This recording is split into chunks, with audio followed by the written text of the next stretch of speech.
개인 택시 신규로 이제 우리 이제 면허를 계약을 하잖아요. 계약할 때 좀 많이 걱정들 되시죠? 아우, 야, 이 번호판이 문제가 있는 번호판이 되지 않을까? 그런 걱정들 한 번씩 해보셨을 겁니다. 자, 제가 말씀드릴게요. 우리가 개인 택시 양수할 때 그분이 그 택시, 개인 택시를 하셨던 분이 예를 들어서 어머? 이거 택시하다가 여자를 잘못 건드렸네? 성추행을 했네? 성폭행을 했네? 예를 들어서 그렇게 되면 개인 택시의 면허 그 자격이 다 취소가 됩니다. 팔아먹지도 못해요.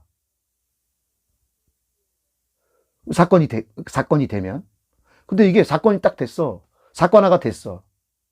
근데 이 사람이 야, 이러다가 안 되겠다. 야, 빨리 팔아야겠다. 그 다음 날아서 그냥 싼 값이라도 금매를 해서 팔아버렸단 말이야. 근데 그걸 모르고 다른 분이 샀어.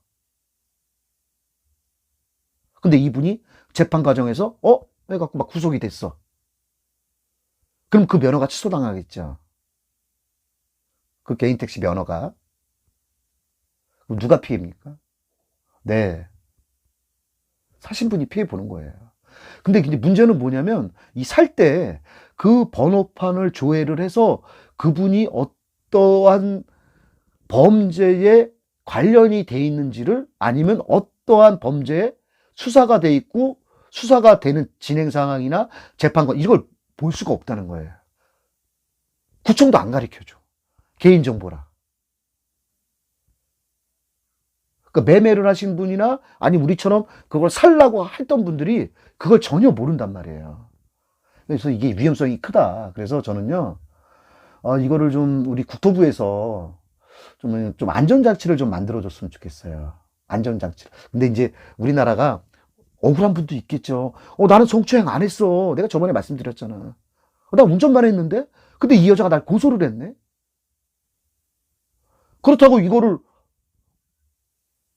면허를 바로 취소를 시킬 수가 없는 상황이잖아요. 왜냐면 우리나라는 재판 과정이 있잖아요. 1심이 있고 2심이 있고 3심이 있고 억울하면 그때까지는 어찌됐든 간에 대법원 판결 나올 때까지는 유죄인지 무죄인지 아무도 모르잖아요. 저는 그렇기 때문에 만약에 우리 개인 택시 하시는 분들이 성추행이나 성폭력이나 이런 데서 관련된 사건들로 말미암아 이거를 면허를 바로 취소시키는 게 아니라 양수 양도를 금지할 수 있는 어떤 시스템적인 장치를 좀 만들어 놨으면 좋겠어요. 그러면 아무것도 모르고 개인 택시 업계에 진입하시는 분들이 피해도 없을 거 아니에요. 예를 들어서 그런 시스템이 공조가 된다고 하면 자, 어떤 분이 그러니까 성추행돼서 관련된 분이 면허를 팔러 딱 왔어. 이렇게 딱 왔어. 매매상에. 그럼 매매상에서는 알았습니다. 그럼 뭐 계약금도 주고 그럴 거 아닙니까? 그 대신에 이런 거를 구청이나 시청에 각 지자체에다가 좀 조회할 수 있는 시스템이 돼서 예를 들어서 매매상에서 이 번호판을 조회하는 거야. 이거 개인 택시 매물로 나온 번호판인데 이게 양수 양도가 가능한 것까지만 가르쳐 달라는 거예요. 그분이 무슨 성범죄를 저질렀는지 마약을 했는지 살인해 이런 게 문제가 아니라 그러면 양수양도 금지입니다. 양수양도 금지예요. 안 돼요. 그러면 다시 내보낼 수 있잖아. 그분은 재판 과정에서 뭐 진짜로 범죄자인지 아니면 억울한 사람인지는 재판 과정에서 푸는 거고 정말 현장에서 잡힌 놈이면 끝나겠죠. 바로 구속되고 바로 저기 하니까. 하지만 재판 과정이 길어질 때까지는 그분도 무죄인지 유죄인지 모르니 구속이 안 됐으니 그분도 운행해서 먹고는 살아야 될 거 아닙니까? 무죄인데 억울하게 유죄로 만들 수는 없는 거 아니에요.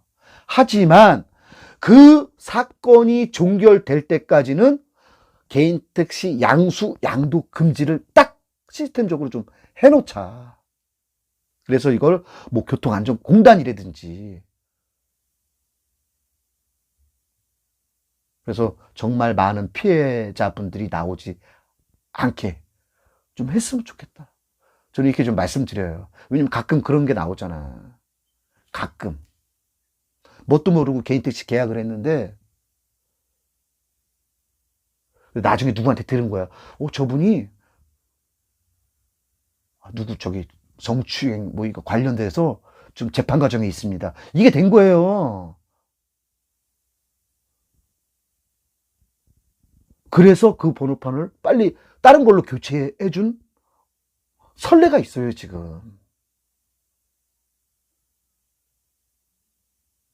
그 다음에 부당요금, 뭐 행정적 처분 있잖아요.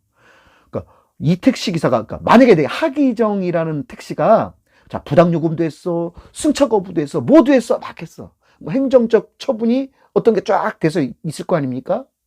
하지만 내가 만약에 이 택시를 팔고 다른 분이 내 택시를 한다. 번호판은 그대로 가지 않습니까? 새로운 분이 바뀌었다. 그러면 이전에 있던 행정 처분에 대한 그 차량에 대한 거는 저는 다 삭제가 돼야 된다고 봅니다. 왜? 저건 사람이 했지. 그 차가 한 건 아니잖아요. 그 차는 또 양도가 되고 그렇지 않습니까? 그래서 그런 기록 같은 것도 그 차에 대한 기록 같은 것도 새로운 사람이 사업자가 바뀌면 좀 삭제가 돼야 된다고 저는 좀 이야기를 좀 드리고 싶어요.